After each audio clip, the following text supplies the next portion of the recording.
दोस्तों नमस्कार। दोस्तों अंततः पिछली तिमाही ठीक वैसी ही रही जैसे कि हमें आशंका थी। लोहे की डिमांड कमजोर रही और रेट भी। यह एपिसोड मैं पिछले महीने ही बनाना चाहता था, लेकिन ईयर एंड के चलते अपने व्यवसाय से समय नहीं निकाल पाया, जिसके लिए क्षमा चाहता हूं। हालांकि वित्त वर्ष 2023-24 की अंतिम तिमाही में स्टील की डिमांड उससे पिछली तिमाही से थोड़ी बहुत सुधरी, लेकिन चीन से लगातार बढ़ रहे इंपोर्ट्स और स्टील मिल्स के बढ़ते हुए प्रोडक्शन की वजह से ओवर सप्लाई की स्थिति बनी रही और रेट हर वक्त दबाव में ही रहे। हालांकि अप्रैल के पहले हफ्ते में लोकल मंडियों में रेट अनाप शनाप बढ़े, लेकिन यह किसी एक्स्ट्रा ऑर्डिनरी डिमांड की वजह से नहीं था। अचानक ऐसा क्यों हुआ, इसका कारण भी समझेंगे। पिछले एक हफ्ते में भारत की लोकल मंडियों में जो असामान्य वृद्धि हुई उसे फिलहाल आपको एक साइड पर रखना होगा, क्योंकि यदि पिछले हफ्ते को दिमाग में रखकर यदि आप यह एनालिसिस देखेंगे तो आपको लगेगा कि मैं क्या ही अनाप शनाप बोल रहा हूं। दरअसल ईयर एंड के चलते अपनी इन्वेंट्रीज कम करने के लिए और एमएसएमईज के 45 दिन के पेमेंट रूल के तहत पेमेंट करने के चक्कर में मार्च के सेकंड हाफ में मैन्युफैक्चरर्स द्वारा कोई ज्यादा खरीदारी हुई नहीं। वहीं दूसरी ओर स्टील अथॉरिटी ऑफ इंडिया ने ईयर एंड के चलते भारी डिस्काउंट्स देकर अपनी सारी इन्वेंट्री ट्रेडर्स को बेच डाली। मार्च के अंतिम 2 हफ्तों में जो वैक्यूम क्रिएट हुआ उसकी खरीदारी अप्रैल में होनी ही थी, जिसका बिचौलियों ने एसएमएस माफिया से मिलकर जमकर फायदा उठाया और रेट अनैतिक तरीके से बढ़ाए। इस समस्या का जिक्र मैंने एपिसोड नंबर 26 में किया था। जिन्होंने वह एपिसोड नहीं देखा उनके लिए मैं डिस्क्रिप्शन में इसका लिंक लगा रहा हूं। लेकिन यकीन मानिए, पिछले एक हफ्ते की यह असामान्य बढ़ोतरी अस्थायी है, क्योंकि फंडामेंटल स्ट्रांग नहीं है और बाजार जल्द ही अपने नॉर्मल लेवल पर आ जाएगा।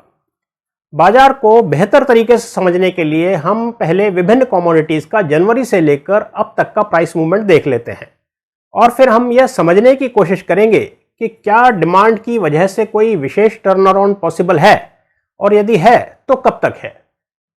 पिछले 3 महीने का प्राइस मूवमेंट जब हमने ट्रैक किया तो पाया भारत समेत अधिकांश देशों में स्टील के रेट कमजोर ही हुए हैं।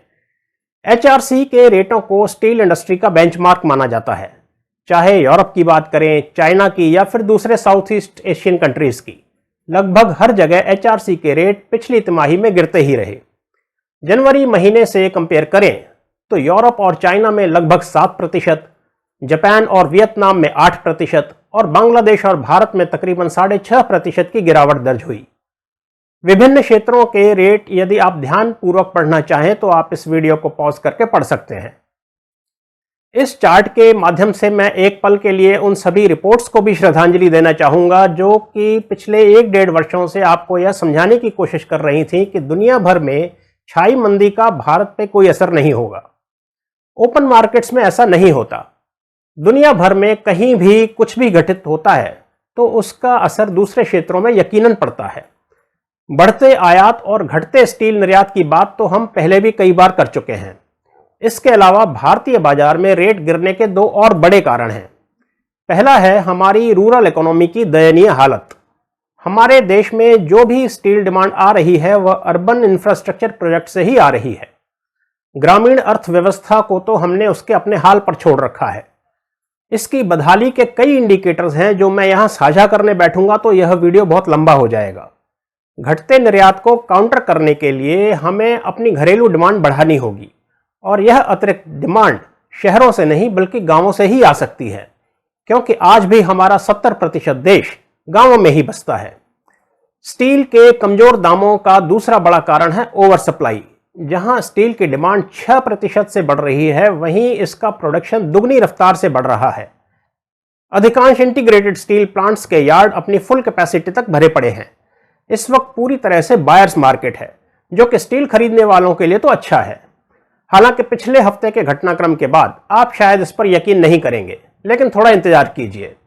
मजेदार बात यह है कि कमजोर स्टील रेटों के बावजूद प्राइमरी प्रोड्यूसर्स को कोई बहुत ज्यादा फर्क नहीं पड़ा है, क्योंकि स्टील बनाने में प्रयोग होने वाले रॉ मटेरियल के रेट भी पिछली तिमाही में तेजी से नीचे आए हैं। ध्यान दीजिएगा, यहां मैं सिर्फ और सिर्फ प्राइमरी प्रोड्यूसर्स की बात कर रहा हूं, सेकेंडरी स्टील प्रोड्यूसर्स की बात नहीं कर रहा हूं। कारण मैं अभी आपको थोड़ी देर में बताऊंगा। प्राइमरी प्रोड्यूसर्स के लिए सबसे महत्वपूर्ण रॉ मटेरियल है आयरन ओर और कोकिंग कोल। जनवरी से लेकर अब तक आयरन ओर का प्राइस मूवमेंट देखें तो इसके रेट चाइना में 33% और भारत में 18% तक गिरे हैं। ऐसे ही यदि कोकिंग कोल के रेट देखें तो इसमें भी 25 से 27% तक की कमी आई है। इन दोनों कमोडिटीज के रेटों में भारी गिरावट इंटीग्रेटेड स्टील प्लांट्स के लिए बड़ी राहत है। इसके विपरीत सेकेंडरी स्टील प्रोड्यूसर्स, जिनमें मुख्यतः इंडक्शन फर्नेसेस व इलेक्ट्रिक आर्क फर्नेसेस आती हैं, वह एक मुश्किल परिस्थिति में आ गई हैं। स्टील के रेट जब गिरते हैं तो उन्हें कंपीट तो प्राइमरी प्रोड्यूसर्स के साथ करना पड़ता है, लेकिन वह रॉ मटेरियल के तौर पर स्क्रैप यूज करते हैं और स्क्रैप में कोई विशेष गिरावट आई नहीं है।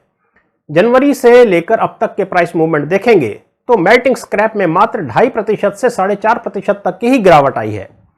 मेरी समझ से इनके सर्वाइवल की लड़ाई दिन ब दिन बहुत कठिन होती जा रही है।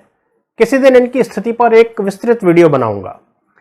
इन सबके अलावा फेरोअलॉयज के रेट जनवरी के मुकाबले या तो स्थिर रहे हैं या फिर थोड़े बहुत बढ़े हैं। फेरोमैंगनीज, फेरोक्रोम और फेरोसिलिकॉन की प्राइस मूवमेंट आप यहां स्क्रीन पर देख सकते हैं। खैर, सभी कमोडिटीज का प्राइस मूवमेंट डिमांड और सप्लाई पर ही निर्भर करता है। सप्लाई तो एक्सेस में है ही और डिमांड नॉर्मल से 10 से 15% तक कम है।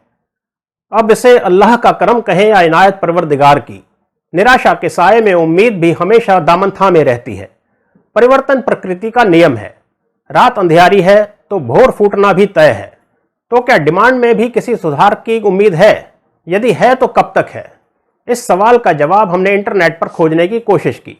काफी छानबीन के बाद हमें कुल मिलाकर 4 ऐसे इंडिकेटर्स मिले जिससे हमें लगता है कि आगामी समय में शायद अगली तिमाही की शुरुआत में यानी कि जुलाई से स्टील की डिमांड में कुछ सुधार हो सकता है।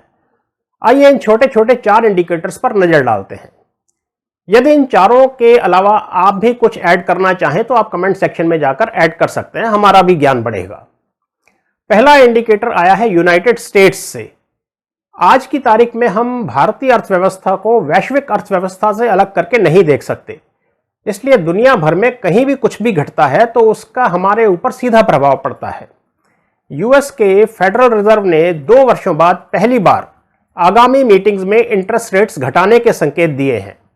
अपने यहां इन्फ्लेशन घटाने हेतु फेडरल रिजर्व ने मार्च 2022 से लेकर जुलाई 2023 तक अपने इंटरेस्ट रेट्स में 11 बार इजाफा किया है और तब से यूएसए में कर्ज दर 5.5% तक बनी हुई है, जो कि पिछले 20 वर्षों में सबसे अधिक है।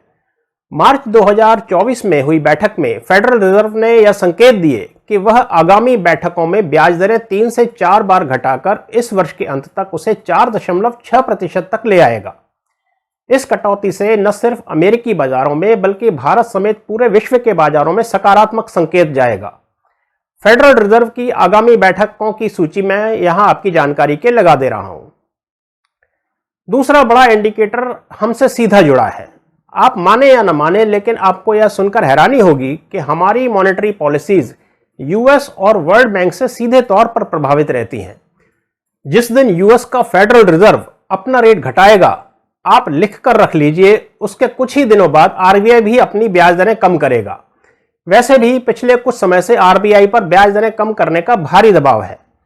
इस महीने तो नहीं, लेकिन अगले 1-2 महीनों में आपको यह कटौती अवश्य देखने को मिलेगी। आरबीआई के ब्याज दर घटाने से बाजारों में सकारात्मक प्रतिक्रिया देखने को मिलेगी। तीसरा बड़ा इंडिकेटर है जून तक भारत में नई सरकार का गठन हो जाएगा। सरकार किसी भी दल की बने, लेकिन सरकार बनते ही उसे सरकारी प्रोजेक्ट से जुड़ी पेमेंट्स रिलीज करनी होंगी। अभी हाल फिलहाल लगभग सभी सरकारी इंफ्रास्ट्रक्चर प्रोजेक्ट्स पेमेंट्स ना होने की वजह से लटके पड़े हैं। पेमेंट्स रिलीज होते ही प्रोजेक्ट्स की गति में सुधार देखने को मिलेगा।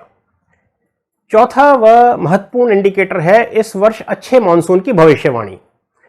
मौसम विभाग के अनुसार कमजोर एल नीनो के चलते इस वर्ष मानसून सामान्य या उससे बेहतर रहेगा, जिस वजह से बम्पर फसल होने की उम्मीद है।